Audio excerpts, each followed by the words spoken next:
클레오파트라에 대한 독특한 사실들. 이집트에서 가장 유명한 여성 통치자 중 한 명인 클레오파트라에 대해 알려진 사실은 매우 적습니다.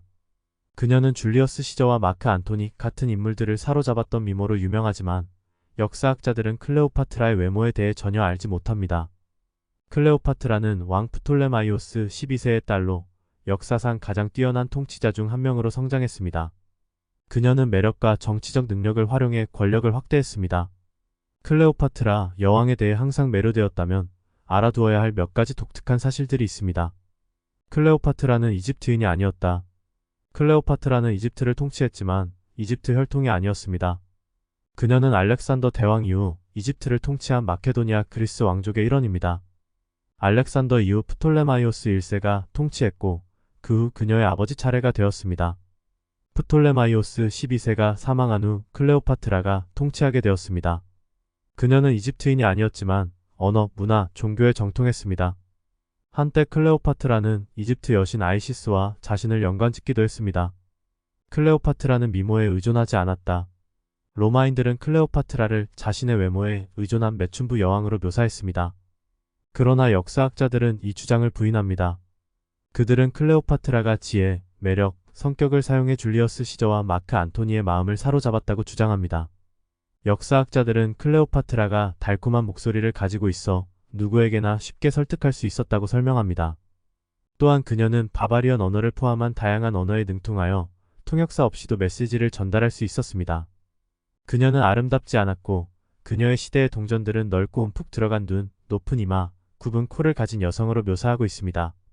그녀의 연애는 전략적이었다. 클레오파트라는 평생 동안 2명의 연인만을 두었습니다. 그녀의 남편이자 동생인 프톨레마이오스 13세를 제외하고는 모두 전략적으로 맺어진 관계였습니다. 클레오파트라는 18세의 왕위에 올랐습니다. 그 당시 그녀의 어린 남편이 왕위를 빼앗으려 했습니다. 그래서 줄리어스 시저가 이집트를 방문했을 때 클레오파트라는 강력한 로마 통치자를 사로잡을 기회를 보았습니다. 그녀는 시저의 마음을 사로잡아 그에게 카이사리온 작은 시저이라는 아들을 낳았습니다. 마크 안토니와의 관계도 마찬가지였습니다. 시저가 사망했을 때 왕위는 옥타비안이나 마크 안토니에게 돌아갈 것이었습니다. 후자는 돈이 필요했고 클레오파트라는 당시 세계에서 가장 부유한 여성이었습니다. 그녀는 이 기회를 이용했습니다. 클레오파트라는 2명의 남동생과 결혼했다.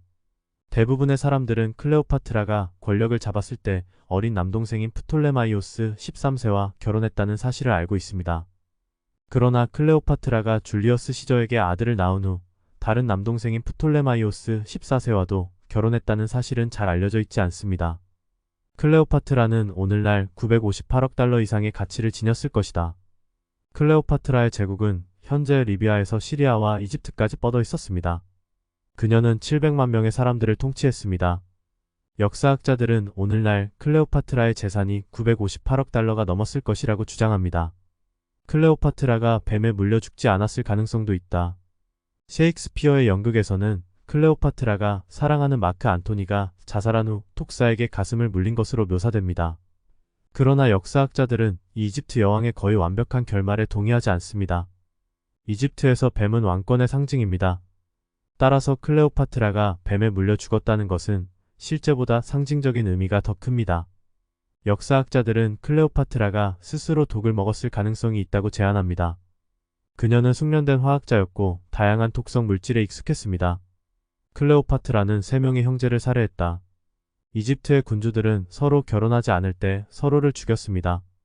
클레오파트라의 첫 번째 남편이자 어린 남동생은 줄리어스 시저와 함께 내전에서 싸우다 전사했습니다. 그녀의 다른 남동생과 결혼한 후 클레오파트라는 그를 살해했을 것으로 추정되며 이는 그녀의 아들이 공동 통치자가 되도록 하기 위함이었습니다. 클레오파트라가 자매인 아르시노에의 처형을 주도했다는 기록도 있습니다. 클레오파트라는 마크 안토니와 음주 클럽을 만들었다.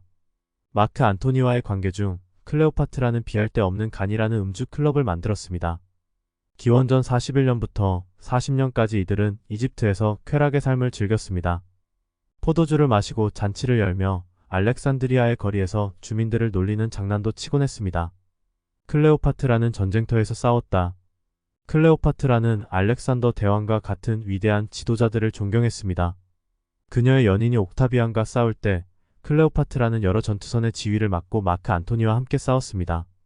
옥타비안의 군대는 무적이었고 클레오파트라는 이집트로 도망칠 수밖에 없었습니다. 클레오파트라는 자신이 신이라고 믿었다. 클레오파트라는 자신이 신이라고 믿었습니다.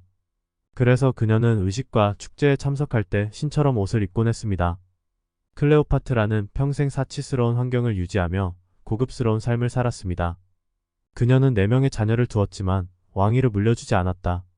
대부분의 사람들은 클레오파트라의 첫 번째 아들인 카이사리온을 알고 있습니다. 그러나 그녀는 마크 안토니와의 사이에서 3명의 자녀를 더 두었으며 그들은 프톨레마이오스 필라델푸스, 알렉산더, 셀레네라는 이름을 가졌습니다. 마지막 2명은 쌍둥이로 그 누구도 그녀의 왕위를 물려받지 못했습니다. 21세의 클레오파트라는 52세의 줄리어스 시저를 만났다. 클레오파트라와 줄리어스 시저는 처음 만났을 때 31세의 나이 차이가 있었습니다.